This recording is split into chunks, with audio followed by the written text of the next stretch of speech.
A ver, mañana es miércoles. Espero que hasta el jueves ya lo tengan 5 o 6 hojas muy resumidas de lo que son las pautas para elaborar un proyecto. Pero en el trabajo de grupos, solamente por razones de tiempo y de falta de medios, ¿no? Porque esto hay que explicarlo bien. Nosotros vamos a llegar hasta solamente el perfil del proyecto. Ahí se van a dar cuenta que es muy importante tener la idea sobre lo que es el mercado, sobre lo que es una demanda proyectada, una oferta proyectada. Cuando hacemos un proyecto, el proyecto tiene etapas.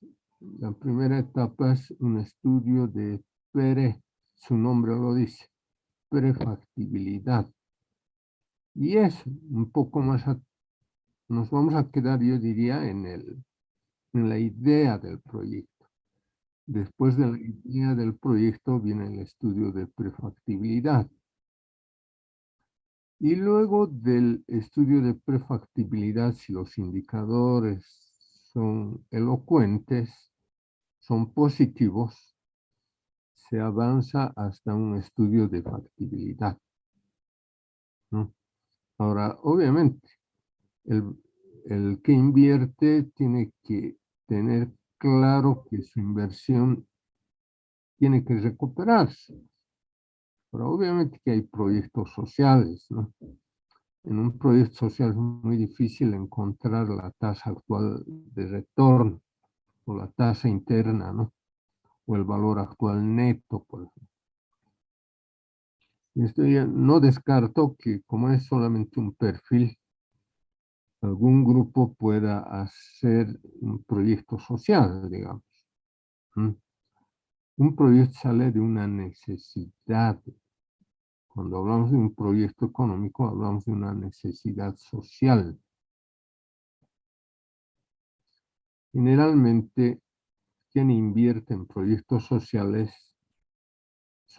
¿quién invierte? El Estado alemán, el Estado japonés, el Estado norteamericano. Su nombre lo dice, son proyectos sociales. Salud, educación, medio ambiente, ¿no? Donde no necesariamente tiene que haber rentabilidad. Definitivamente en estas áreas casi no hay rentabilidad, ¿no? Como ya lo he dicho, obedecen a una necesidad. Un tema que siguen discutiendo acá en el municipio de La Paz. No sé a qué cara juega el alcalde. Todo es transitorio, todo pasa. Ahora, el paso del tiempo se nota en el ser humano, ¿no? Pero para la historia misma, ¿qué son 100 años? Nada. ¿Mm? Obviamente en el ser humano ya se nota, ¿no? Yo, aparte de microeconomía, siempre procuro orientarlos a los jóvenes, ¿no? De su rol protagónico en la economía, sobre todo, y en la sociedad. Yo de fotografía nomás lo conozco al alcalde de acá, de la ciudad de La Paz. Yo siempre digo, un país que nace a la vida republicana, pero ¿cómo nace? Con una potencia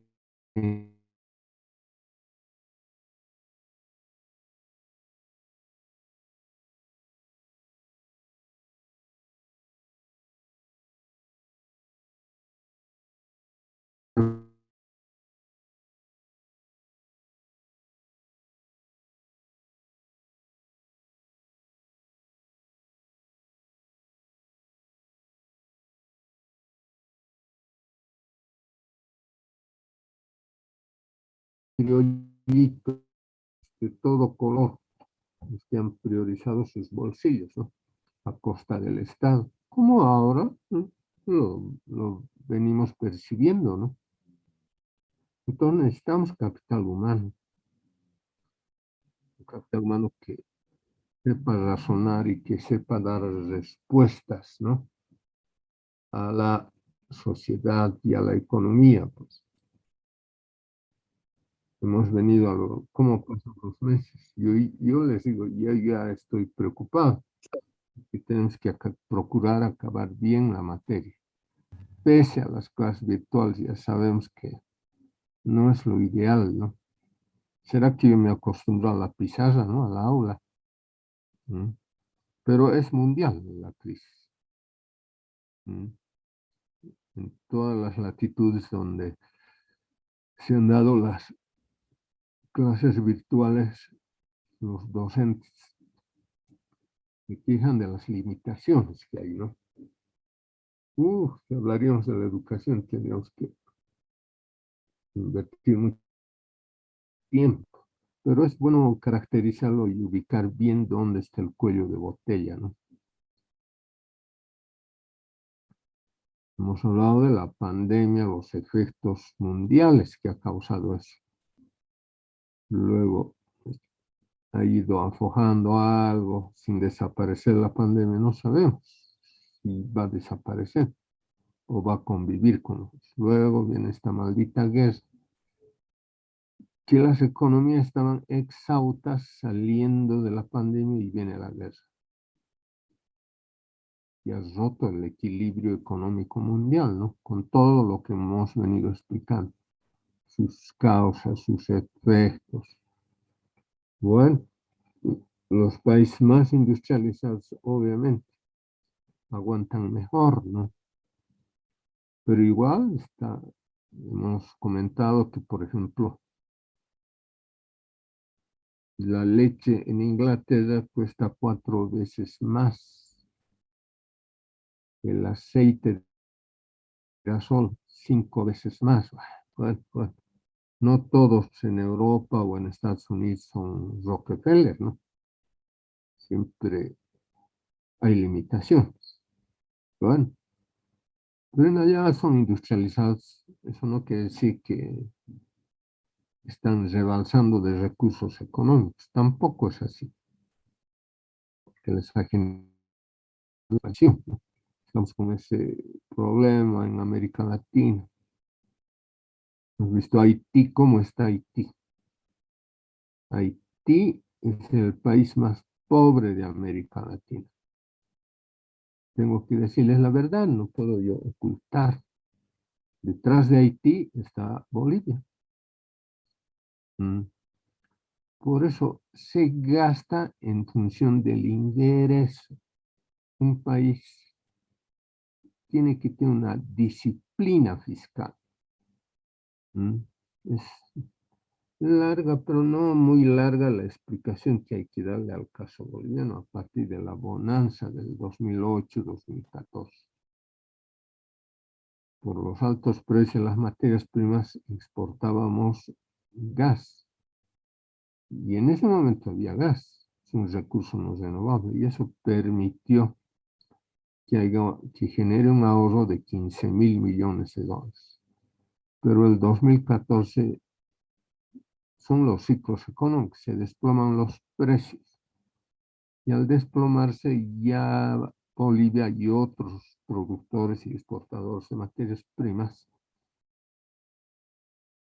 vieron mermados sus ingresos. Entonces, ¿qué pasó? El Estado que se excedió en determinados gastos quiso mostrar un auge económico, perdón. Pero no era así, todo es momentáneo. Entonces, se comprueba de mí mi hipótesis, que no es reciente. Un Estado siempre debe preservar por encima de todo sus reservas, sus reservas monetarias, ¿no? Bueno, no sé qué quisieron hacer, forzar un desarrollo solo con inversión estatal, no. Ahí están equivocados en el modelo. Vean, ya el mismo 2014 aparece el déficit fiscal en pequeño porcentaje. El 2015, 2016 se va incrementando, el 2018, el 2019, el 2020 hay un gobierno surgido de la rebelión de los jóvenes en Bolivia. Lo otro que golpe de Estado, eso es para engatusar a los que no razonan. No olvides, los jóvenes se han rebelado en Bolivia por un mundo mejor, cansados del autoritarismo. Bueno, 2020 se desata la pandemia, la señora Áñez asume el gobierno, producto también de un acuerdo en el Parlamento y, terrible.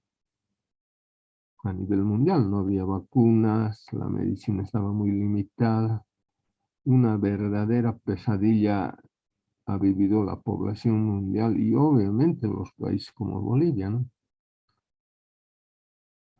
Vuelve a ganar, por eso el padrón electoral, si hay que revisar 1000 veces, hay que hacerlo. Hay que hacerlo. No sé por qué no quieren revisar eso. Bueno, esas cosas no me meto. Y vuelve a salir el mismo partido de gobierno, ya muy limitado, con las reservas monetarias muy exiguas.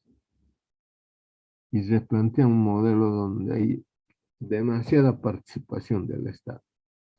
En un Estado limitado, ya sin recursos, recurre al endeudamiento interno, al endeudamiento externo, para mostrar que nada, lo único que está haciendo es raspar la olla, tapar algunos huecos, no obedece a una estrategia. A lo que estoy yendo es a el por qué se crean empresas estatales y lo peor, deficitarias. Ahí está el gran problema. Vean, he tenido que tocar este tema con el problema del Tupac, este medio de transporte, el Tupac-Katari. Evidentemente, grandes centros urbanos, en los países industrializados, el tren subterráneo de Nueva York, por ejemplo, en un 85% está subvencionado por el estado de Nueva York, porque estos países, los industrializados, lo tienen claro la película, en el sentido de que hay necesidades básicas de la población que son ineludibles, como la alimentación y el transporte, al menos en ciudades enormes, ¿no? Bueno, está subvencionado en un 85% el tren subterráneo en Nueva York. En Europa, el sistema de transporte público está subvencionado por el Estado, porque ellos consideran que es un bien público y de mucha utilidad, ¿no? Ahora hay que saber también implementarlo, ¿no? Pero vean el caso del teleférico. A ver, ¿dónde está el estudio de factibilidad? No hay estudio de factibilidad. Para hacer un proyecto, porque es muy caro, ¿no? Inevitablemente debería de haber un estudio de factibilidad. Con toda seguridad que hay una necesidad de transporte en la ciudad de La Paz y en el Alto, indudablemente. Pero a base del estudio de factibilidad, ahí se podía ubicar la viabilidad o no. Ver, por ejemplo, cuáles son las líneas cruciales, si vale el término, donde por lo menos se cubra el costo, aunque sea en un 50%. Yo soy usuario del teleférico, así cuando puedo. Pero tienen que saber los auditores, ¿no? Que la subvención de ustedes, sí, del Estado, que no es subvención de quien está gobernando, es dinero de ustedes, es muy fuerte. Para encontrar el equilibrio en el uso del teleférico, el pasaje, eso lo hizo el estudio un colega mío de ingeniería, un experto en transportes. Para cubrir el costo, el pasaje debería de ser 60 bolivianos. Inaccesible. Pero este ingeniero demuestra que no cubre en un 100% la necesidad de transporte. Lo voy a abreviar por razón de tiempo, tenemos que avanzar. Entonces, para mí, el ingeniero no es del montón. El ingeniero tiene que tener una particularidad, que tiene que ser creativo, imaginativo. La topografía de la ciudad de La Paz no da para hacer un tren subterráneo, eso dicen algunos. Hay aguas subterráneas. En yo diría, en gran parte de la ciudad. Sé qué pasó con los alemanes, con los españoles fundaron, pero la ciudad de La Paz no. Pero si bien no se puede hacer un subterráneo por la topografía, pues se podía implementar un tren de la ciudad de La Paz, perdón, desde la ceja de la ciudad del Alto hasta el centro de la ciudad de La Paz. Y abarataba mucho costo. Podía llevar, venir y salir en el flujo de transporte del Alto a la ciudad de La Paz y de la ciudad de La Paz al Alto y etc. Podía cubrir una necesidad.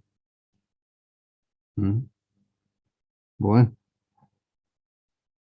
a mí no me consta, pero dicen que el edificio, por ejemplo, de La Montes, tenía aguas subterráneas, ¿no? Este es un cuento de hace unos 20 años. Y que para tratar esas aguas subterráneas gastaron $1.000.000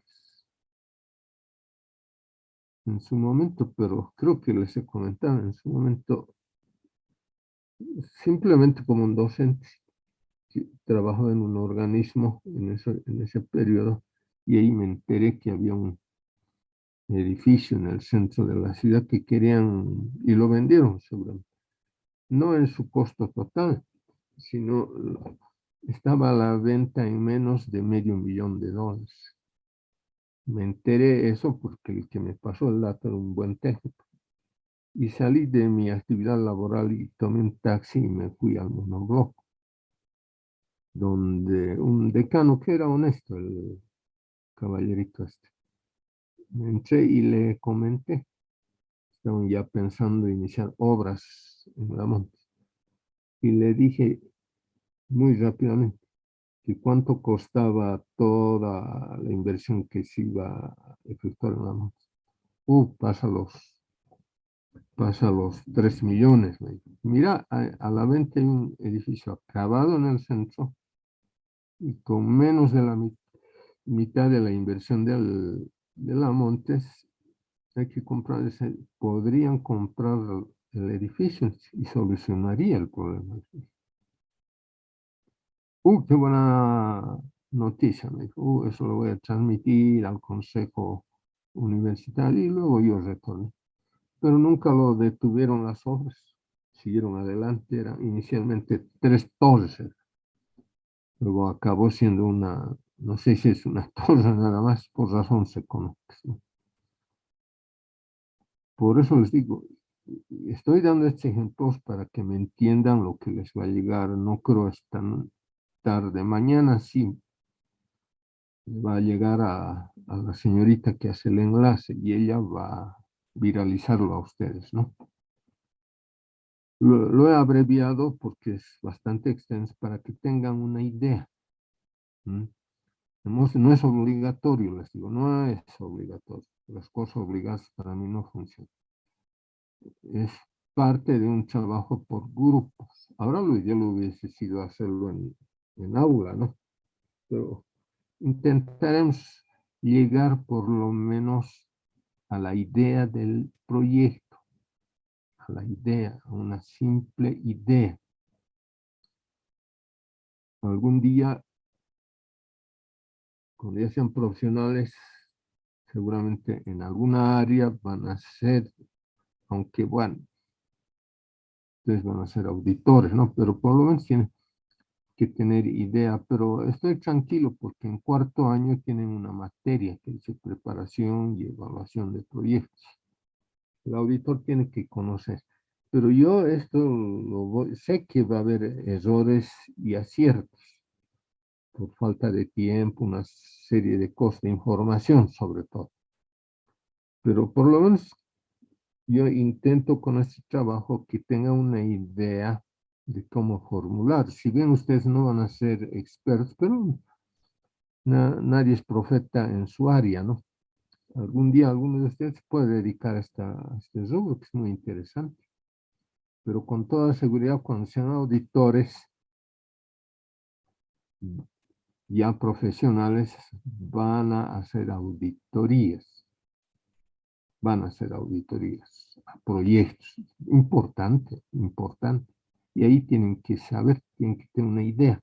Pero repito, es todo un año que van a aprender en cuarto año la materia de preparación y evaluación de proyectos.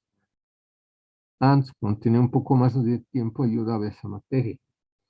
Pero después ya me vi limitado de tiempo por las cosas que tengo fuera de la universidad. Y hay dos buenos colegas allí. Eso les sirve porque capital que en algún momento se tenga que hacer auditorías. El Eférico, el Pumacatar, esa planta de Uria, a los elefantes blancos que ha levantado el actual gobierno, el mismo partido de gobierno, ¿no? Necesario saber, tiene que quedar claro eso.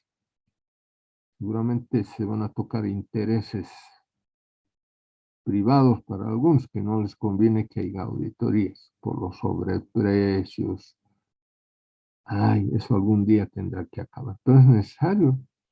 Cualquier gobierno, en vez de que los levantamanos se ocupen de generar ideas.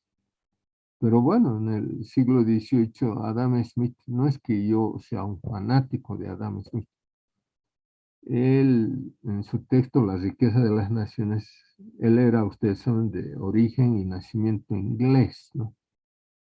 Él decía, por ejemplo, que el Parlamento de Inglaterra no genera nada, no genera valor. Hay que cerrar, decía. Bueno, pero un país democrático no puede darse lujitos, ¿no? De cerrarlo, pero tampoco puede darse lujitos de que haya un parlamento que no haya nada. Ahí deberían estar las mentes más brillantes, ¿no? Bueno, pero país en vías de desarrollo. Por eso yo trabajo con los jóvenes pensando que los jóvenes van a cambiar gradualmente todas las debilidades que tiene este país, ¿no? Yo no me cierro igual que Adam Smith. A veces hay que hacer inversión, ¿no? Pero hacerla bien, una inversión social, pero de fuerte impacto social. Hay que saber hasta dónde localizar un hospital, por ejemplo. Eso requiere un estudio demográfico. Para eso necesitamos información estadística actualizada, sobre todo de la población. El gobierno lo ha diferido ya, el censo de población hay que esperar hasta el 2024, ¿no? Para tener los datos actualizados. pero se pueden hacer estimaciones, se pueden hacer proyecciones. Por eso les digo, sabemos que hay escasez de recursos. Entonces, cuando invertimos en un proyecto social, hay que saber dónde localizarlo, por ejemplo. Es como si yo quiero producir un alimento, tengo que, usted sabe, por eso con este trabajo quiero demostrarle cómo se aplica todo lo que hemos venido analizando, ¿no? Desde la parte de la oferta, la demanda, etc. Entonces, si yo quiero abrir una panadería, tengo que hacer mis encuestas, tengo que estudiar a la población, tengo que saber dónde hay déficit, dónde hay demanda insatisfecha, digamos, de pan. Pero también tengo que caracterizar, digamos, si es para ciudad satélite o río seco en el alto, tengo que hacer mis encuestas, si por ahí lo voy a ubicar, digamos, como un primer paso. Tengo que bajar costos, maximizar la producción. Entonces, pero yo no puedo producir pan en base a una iniciativa mía. Esto tengo que probarlo, que hay una demanda insatisfecha. Entonces, si yo produzco pan, va a cubrir esa demanda insatisfecha. Pero yo tengo un problema, tengo que saber qué tipo de pan consume la población que vive por Río Seco. De pronto alguien me dice, no, una planta industrial, pan integral, todo pan industrial. Invierto, recurro a un crédito, digamos, un banco, y lo hago. Y empiezo a producir y a comercializar. Nadie me compra, o muy pocos me pueden comprar. Yo digo, ¿qué es lo que pasa? ¿Es el precio o qué? La respuesta es muy clara. Ahí a mí mi olfato me dice de que la población consume pan artesanal, prefiere pan artesanal. Quien está momentáneamente acá con ustedes, yo prefiero marraqueta, les digo, no todos los días, tengo un gustito especial. Hay algún pan industrial que puede ser, pero no es tanto de mi preferencia. Bueno, a ver, Ana Luisa Perales, ¿me escucha? Ana Luisa Perales,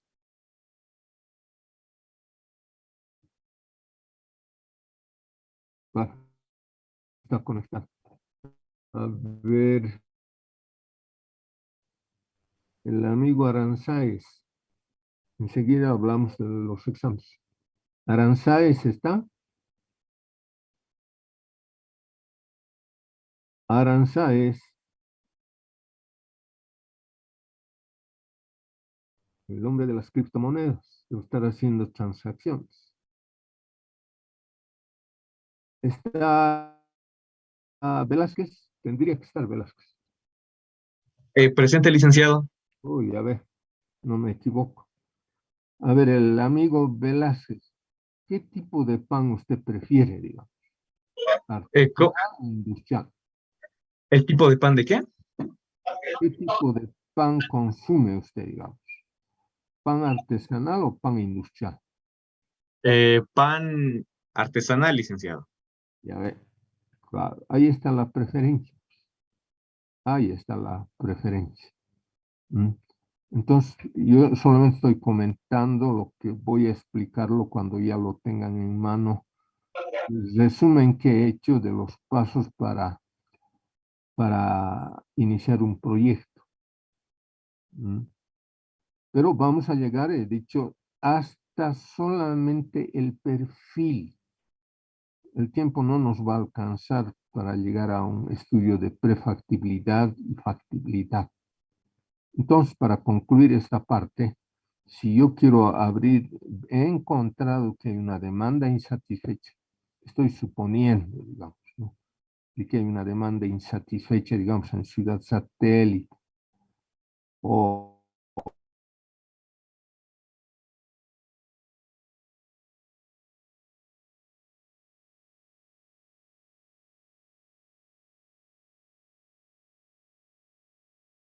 en una zona de la ciudad de La Paz, creo que el joven Velázquez, que ellos prefieren pan artesanal. Entonces yo desecho la posibilidad de crear una fábrica de pan industrial, porque no voy a vender. Si yo estoy apuntando a cubrir una necesidad, entonces mi estudio ataca ese problema, es decir, ver esa probabilidad. Bueno, entonces tengo que estudiar el mercado, tengo que estudiar los ingresos, tengo que, bueno, determinar el precio en función a lo que el mercado determina. Hemos venido comentando, ¿por qué comentamos? Porque el auditor tiene que saber qué está pasando con el trigo, con otros productos. Ustedes, los que me han venido comprendiendo, saben que no tenemos seguridad alimentaria, lamentablemente, ¿no? Que el trigo que consumimos vía el consumo de pan está subvencionado, que se están acabando las reservas para que no haya problemas sociales igual que en Haití, igual que en muchas ciudades de América Latina, es verdad. Entonces el Estado está subvencionado, pero a costa de sacrificar las reservas. Un gran problema. Bueno, son, en síntesis, por eso decía, los países europeos, por ejemplo, lo tienen claro, hasta Estados Unidos, de que en determinados segmentos de la economía, inevitablemente el Estado le da una subvención. ¿Mm? Los comedores universitarios en muchas ciudades de Europa están subvencionados, pero ahí entiendan el mensaje. ¿Mm?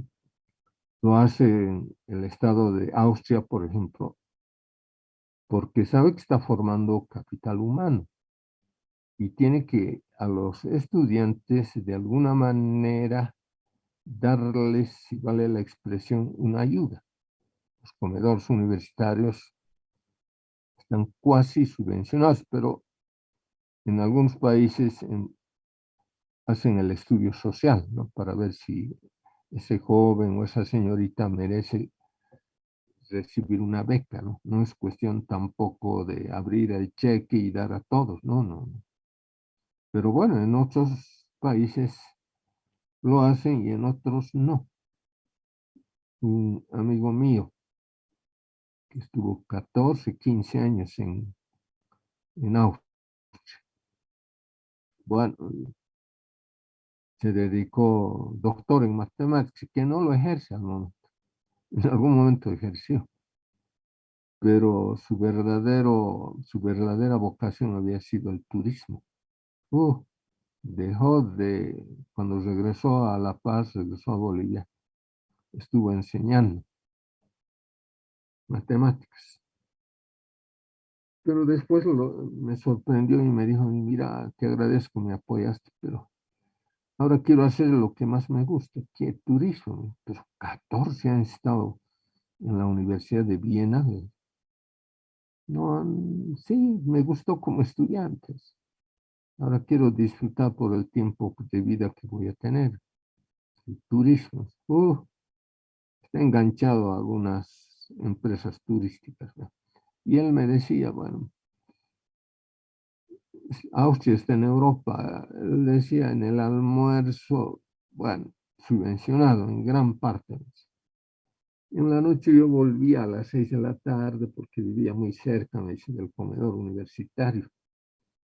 Volvía por la cena, pero hay veces ya no volvía porque a mediodía, en el momento de mi almuerzo, me llevaba a mi habitación donde vivía, me llevaba leche, me llevaba yogur, ya no volvía al atardecer a la universidad.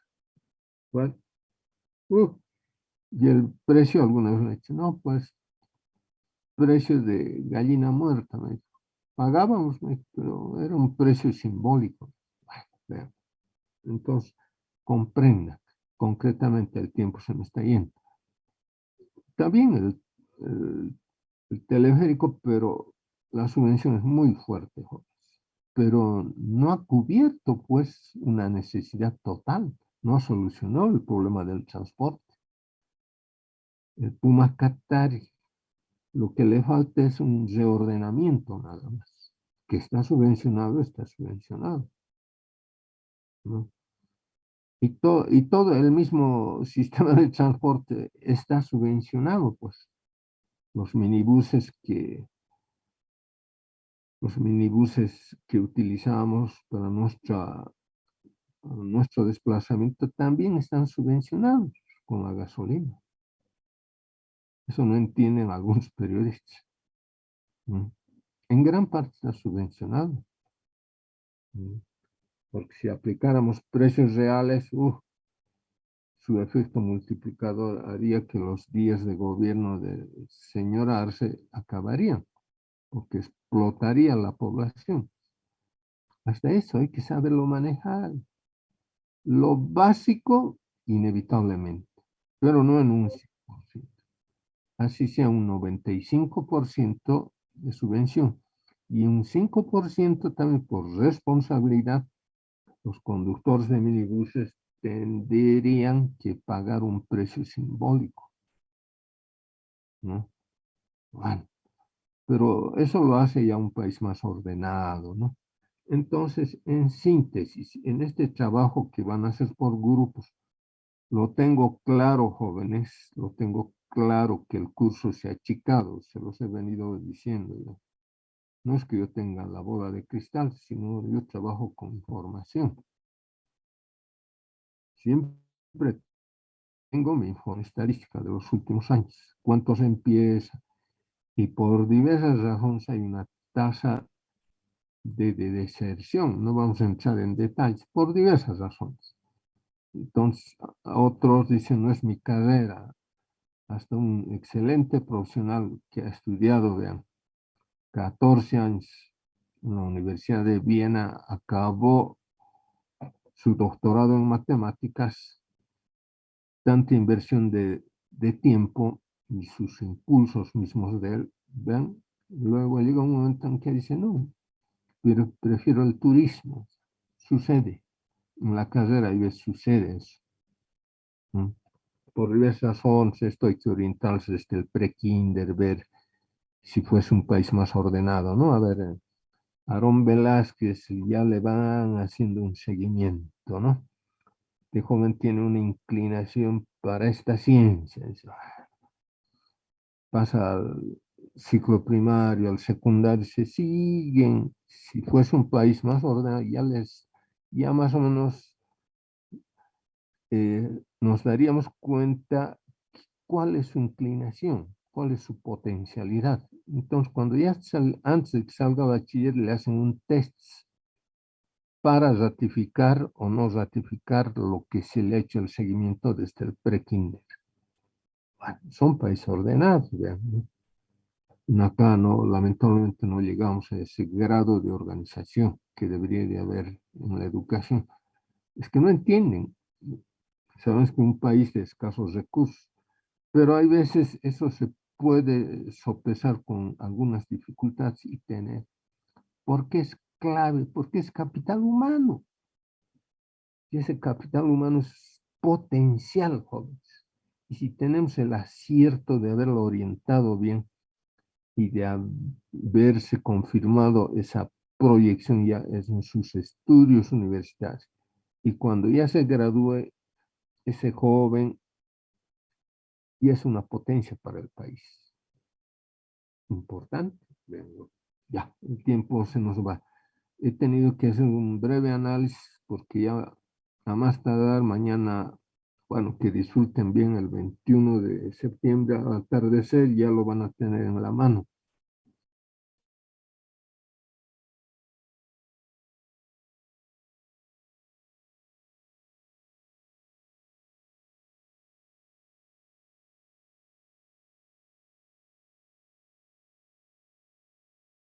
En que lo ha hecho para que se orienten los grupos concretos o para cumplir la nota, algunos lo harán. Ya mi grupo ha detectado que en la zona de uno de los integrantes del grupo, en la zona no hay un internet. mi grupo va a hacer el estudio de la creación de una oficina de internet en Río Seco, o en Miraflores, o en Villa Copacabana, en San Antonio, imaginariamente. Cuidado, vayan a la casa y digan, papá, tenemos que invertir. No, no, no, no, no. Aquí ya les he dicho conmigo, no gasten ni 10 centavos, ¿no? Yo sé por qué les digo.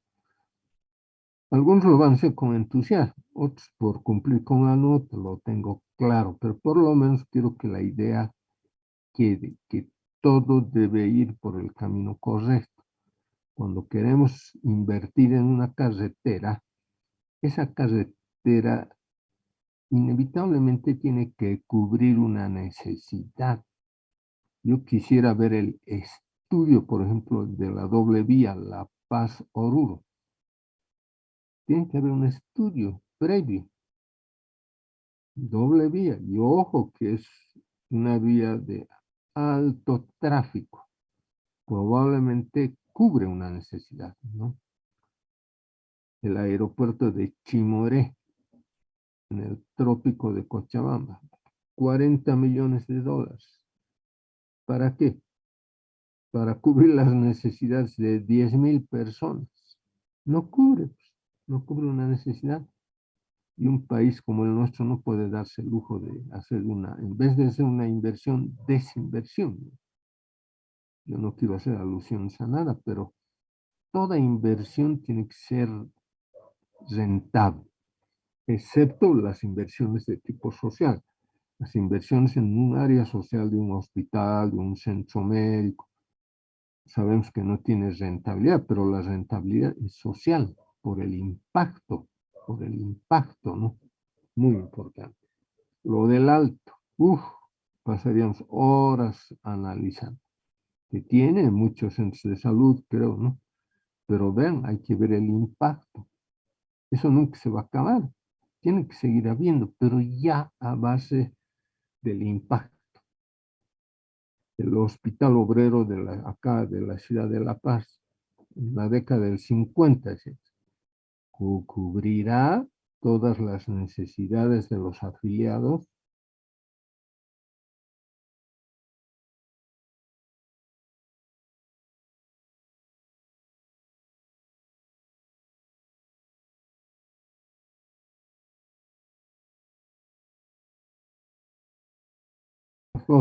Es para los que no tienen, digamos, un seguro. Está bien que el Estado de Cuba, cuando se ha golpeado duramente la pandemia, hubo unos medios de comunicación como había denuncias, que no hay, ustedes saben, de terapia intensiva, no hay equipo, hemos sufrido como población. Cerrando, les digo, yo he hecho una encuesta con mis alumnos de ingeniería, en mi materia. Jovencitos igual que ustedes, paso casi con 20 alumnos. Toditos se contagiaron, chicos del Alto y de acá de la ciudad de La Paz. ¿Por qué no fueron al seguro universitario? Le dicen, yo he ido, me decían, pero no me han atendido. Chicos del Alto, de auditoría, en el primer año de pandemia, yo controlaba asistencia, bajo el supuesto de que todos estaban en su casa. Me llamaban algunas chicas jóvenes, me decían, Lice, no puedo porque estoy contagiada con el coronavirus. Entonces se daban modos para con yo.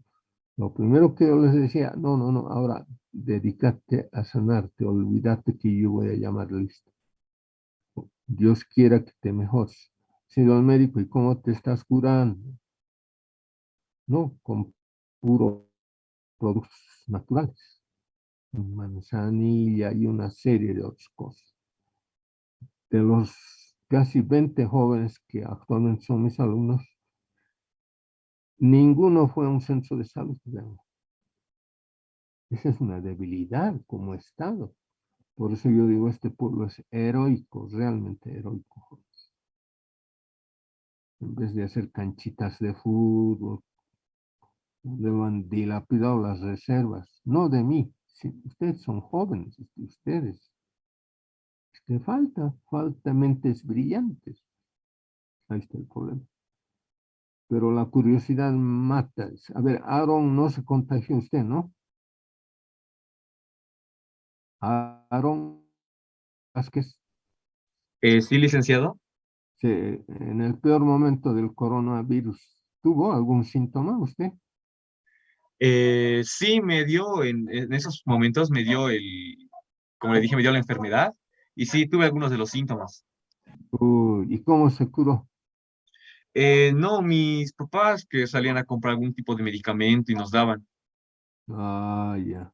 ¿Y dónde cree que se contagió? Porque, pucha, era difícil salir, ¿no?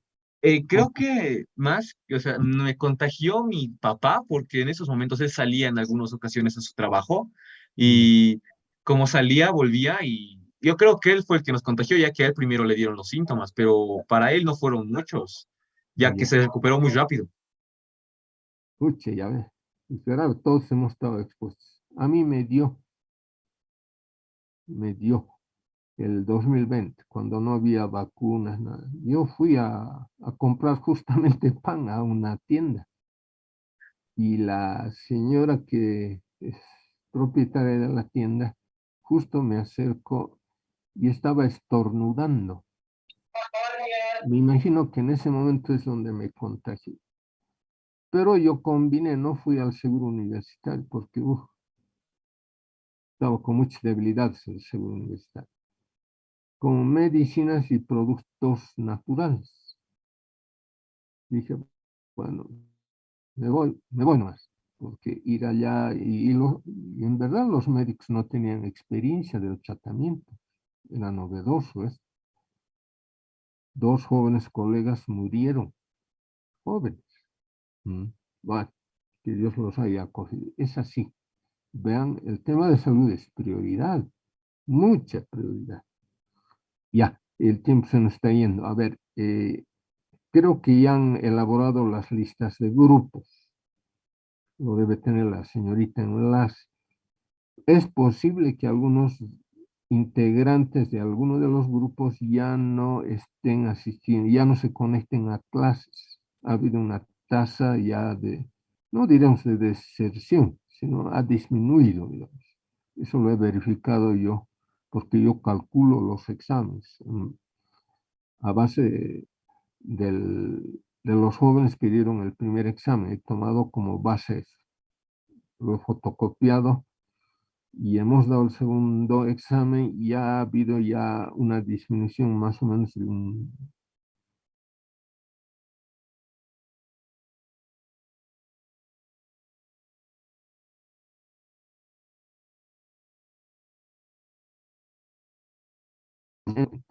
Entonces es posible que Velázquez, Aaron Velázquez, el internet está inestable.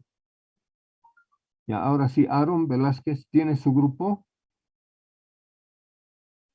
Eh, ¿De qué forma, licenciado? ¿Cómo grupo? para un trabajo de grupo, les dije que hagan Ah, grupos.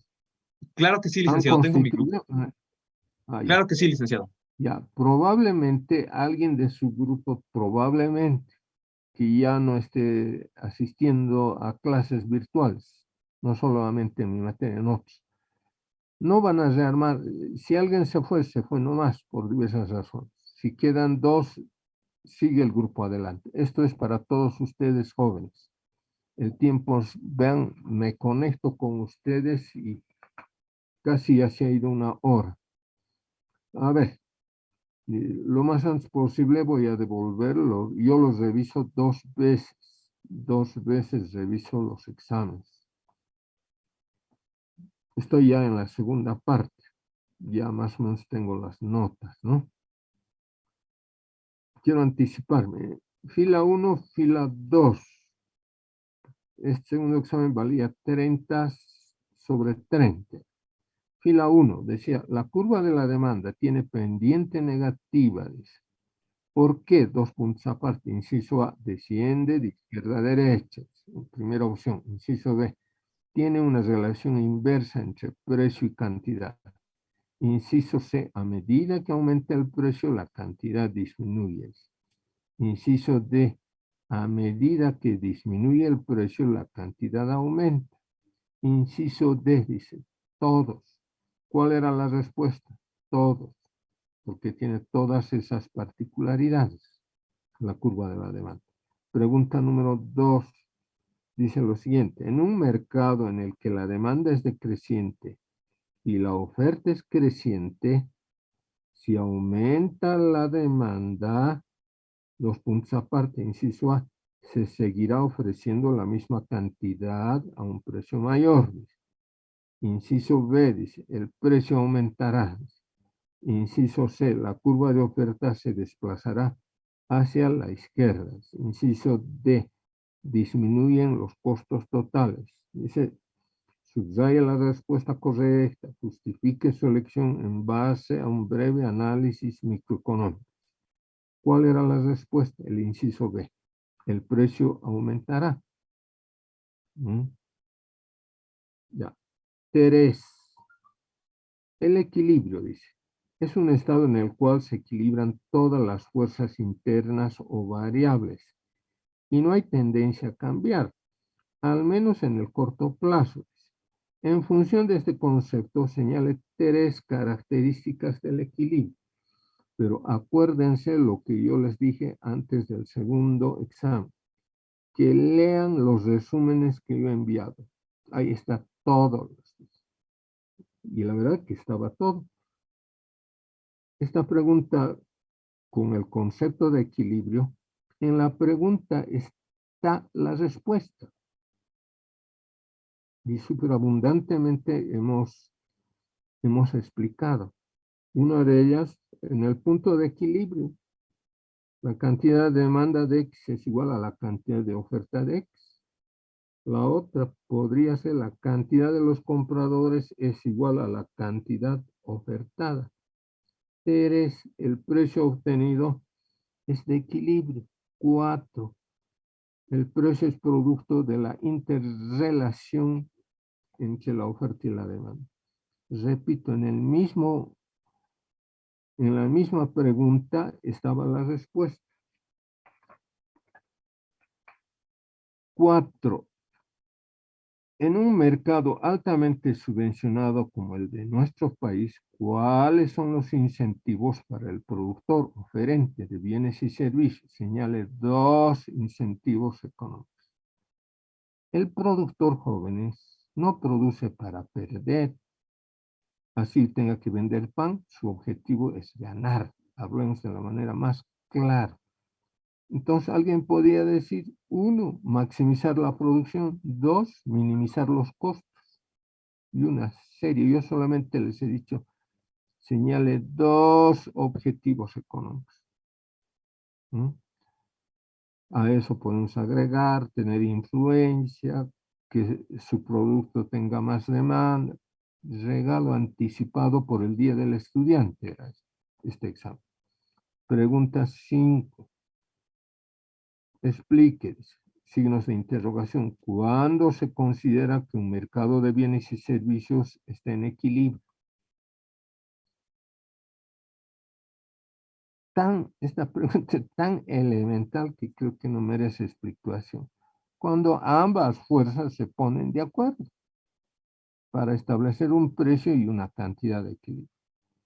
Pregunta 6. En base a los siguientes datos, se han dado los datos, el precio de X, cantidad de X, encontrar la elasticidad precio de la demanda.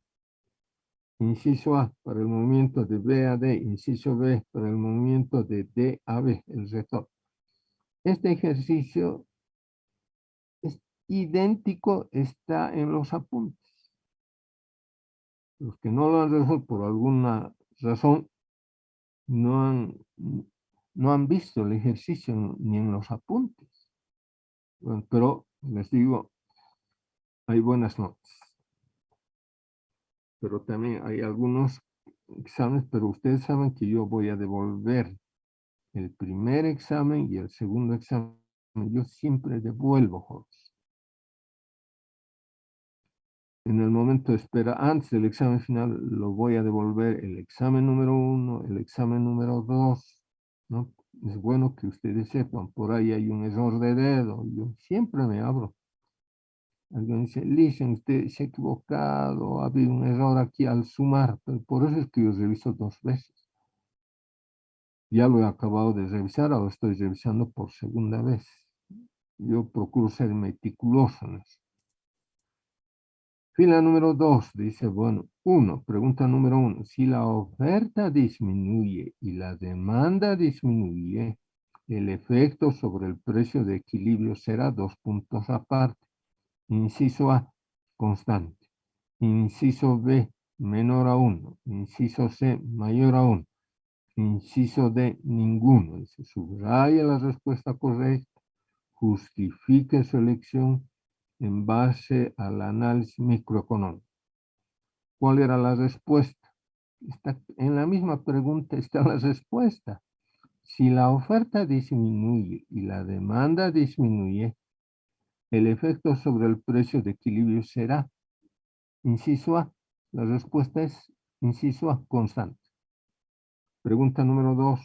Cuando el precio de equilibrio es inferior al que marca el cruce de las curvas de oferta y demanda, esto es al de equilibrio, entonces se presentará 2 puntos aparte. Inciso A, un exceso de oferta. Inciso B, un exceso de demanda. Inciso C, una cantidad ofrecida igual a la cantidad demandada.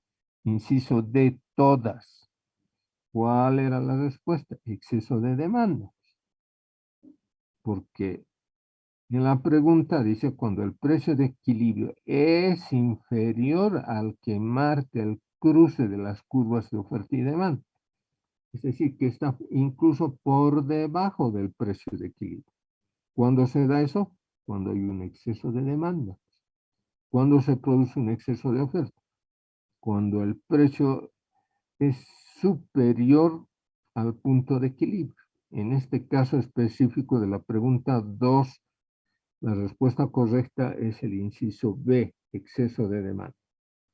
Pregunta 3. Cuando aumenta el precio de un bien, generalmente la cantidad adquirida del mismo, estoy hablando, repito, cuando aumenta el precio de un bien, generalmente la cantidad adquirida del mismo será menor debido al, 2 puntos aparte, inciso A, efecto ingreso.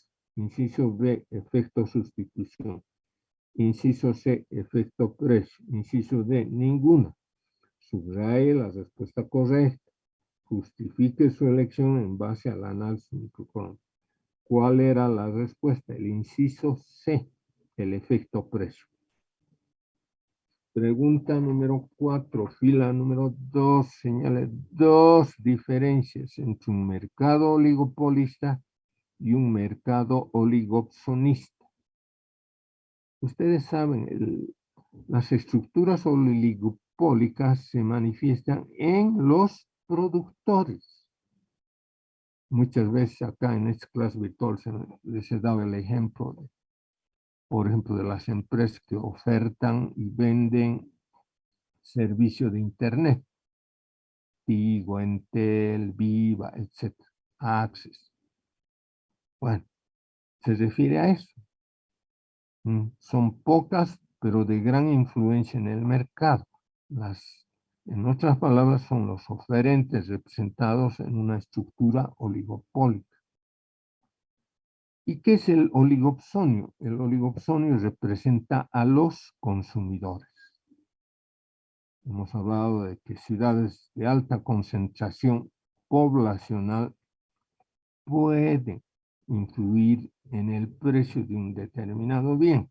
No me estoy anticipando en nada. Hasta el momento estamos aguantando la inflación que está rondando las fronteras. Si a alguien, digamos, se le ocurre subir el precio, digamos, de la carne de res, digamos, o de la carne de pollo, digamos, arbitrariamente, al margen de las leyes del mercado, considerando que no hay inflación, digamos. Entonces la población puede ponerse de acuerdo, cosa que sucedió en el Brasil años atrás. Sao Paulo, enorme concentración de población. Solamente el estado de Sao Paulo tiene 19 millones de habitantes, un enorme mercado. Cuando subieron el precio de la carne, obviamente no había inflación, no había deflación. Era un exceso el haber subido. Entonces la población se pone de acuerdo. Nadie va a comprar carne. Nos abstenemos de consumir carne. Y a las empresas, imagínense, les afectó durísimamente. ¿Por qué? Porque nadie compró, nadie consumió. Y a los 3, 4 días, las empresas que ofertan carne de res tuvieron que bajar el precio. En realidad, el oligopsonio representa a la población en un mercado. 5. Explique cuándo un mercado de bienes y servicios se considera que es inestable. Bien, la pregunta está clara. ¿Cuándo en un mercado de bienes y servicios se considera que es inestable? Puede aparecer un factor interno o externo y ese equilibrio momentáneo se rompe. Puede venir por el lado de la oferta o por el lado de la demanda, pero era simple la respuesta. Es decir, cuando hay un factor, hasta que puede ser inflacionario, pues, que rompe el equilibrio.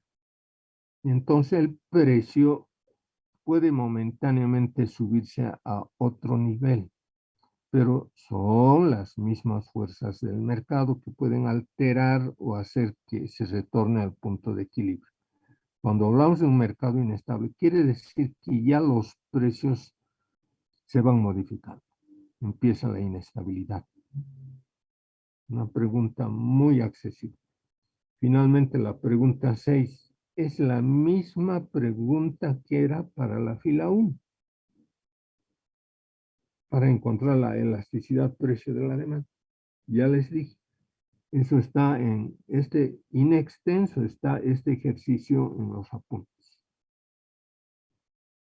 Los que me han escuchado ya han resuelto, ya más o menos saben los exámenes, pero yo voy a cumplir con ustedes.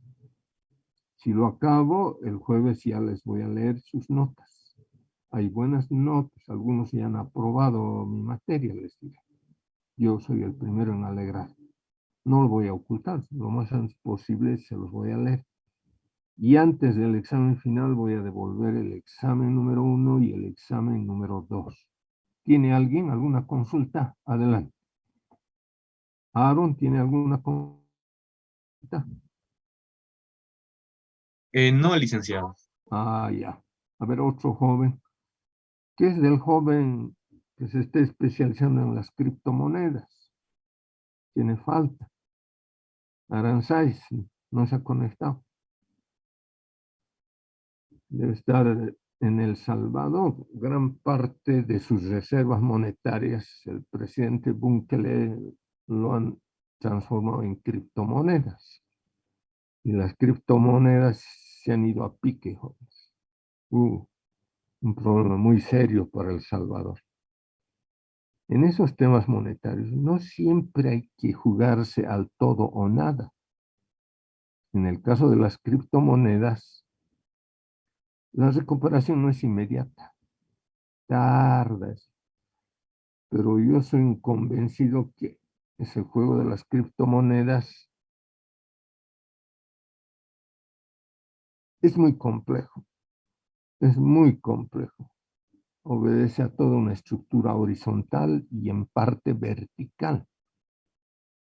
Una buena economista, una señorita, la otra noche por teléfono me consultó y yo le dije, ¿pero cuál es su respuesta? Me dijo, es negativo. Es verdad. Países con economías muy fuertes como la de Estados Unidos no aceptan esto. La de China no acepta tampoco. Funcionan las criptomonedas en base al cuento del tío.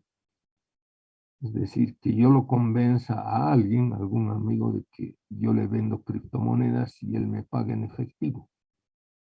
Y le hago creer que estas criptomonedas se va a valorizar más adelante, que ella puede venderlo o él puede venderlo a otro precio. Pero bueno, ahí están. En Bolivia, por ejemplo, ni comenta sobre las criptomonedas. Si yo tengo un certificado donde alguien digamos, del Brasil manifiesta que tiene un valor en criptomonedas y me da un valor y yo quiero monetizarlo, voy al banco mercantil, por decirse, o voy a una entidad de microfuturo, digamos, Banco Sol o cualquier otra, o Ecofuturo, seguramente que el cajero, la cajera me va a decir, esto no vale nada. ¿Cómo yo le voy a dar su valor en dólares norteamericanos si está expresado en la moneda de Estados Unidos? No sé con el tiempo qué pasará, pero vean, no funciona de manera formal en las economías de los países. Pero bueno, el mercado está abierto, hay eso, lo mejor siempre es operar con monedas reales, operar con oro o las monedas más fuertes. No le estoy haciendo propaganda, que quede claro, al dólar norteamericano. Pero vean, con la pandemia, con los efectos de esta guerra, el dólar es la moneda más fortalecida hasta el momento, ¿no? Ha salido muy fortalecido. Veremos qué pasa con el tiempo. Ya, está claro, también yo siempre antes del examen final les voy recordando, por razones de pandemia, incluso voy a ser elástico. Antes yo decía primer examen, segundo examen, examen final, trabajo. Si nadie ha acumulado 35 puntos que dice el reglamento dice si alguien tiene 35 y es reprobado en primer, segundo examen, en trabajos, etcétera, y su total dice menos de 35, antes yo no le daba vía libre a que puedan dar el examen de segundo turno, pero con la pandemia he tenido que ser elástico. Pero eso no quiere decir que también alguien que no ha dado ningún examen y que ha acumulado una nota de reprobación de 30, digamos, puede dar. Yo sí le acepto con la pandemia, ya, pese a todo. Pero si alguien reprueba con menos de 25, ya no, pues ya no. Porque el examen de segundo turno es sobre 51.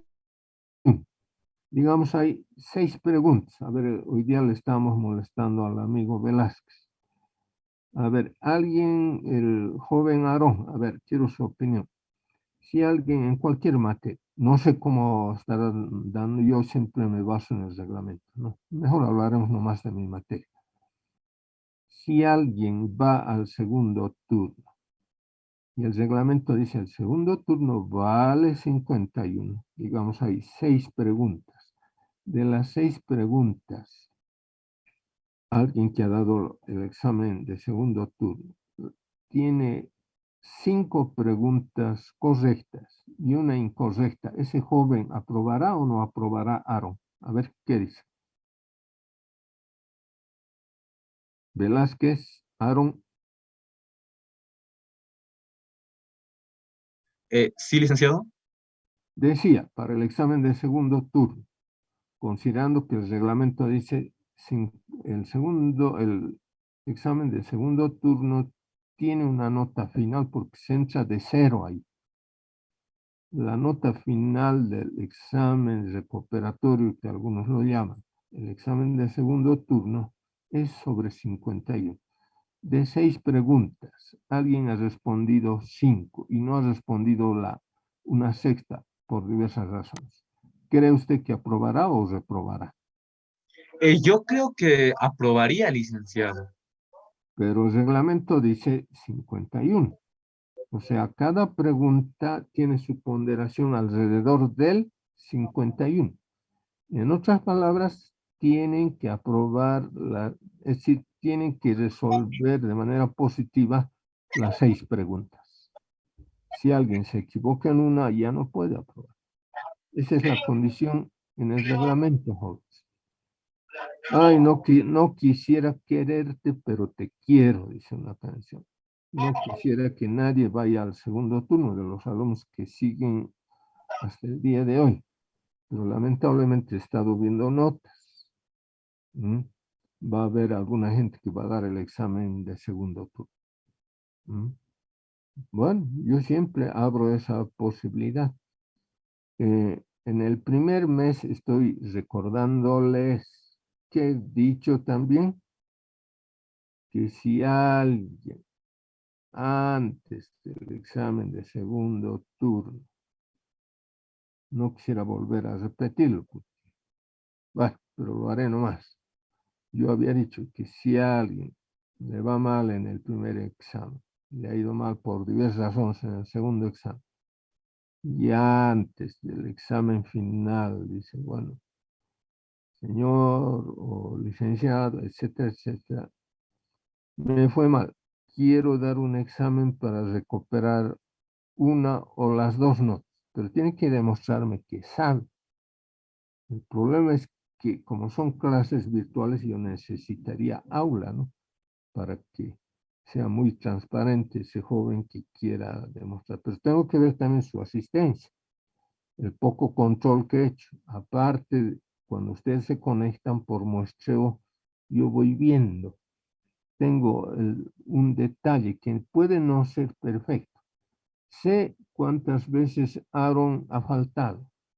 Sé que el hombre de las criptomonedas, el joven de las criptomonedas, sé cuántas veces ha asistido y no ha asistido. Es un dato que yo lo voy obteniendo en cada clase. O sea, son requisitos indispensables.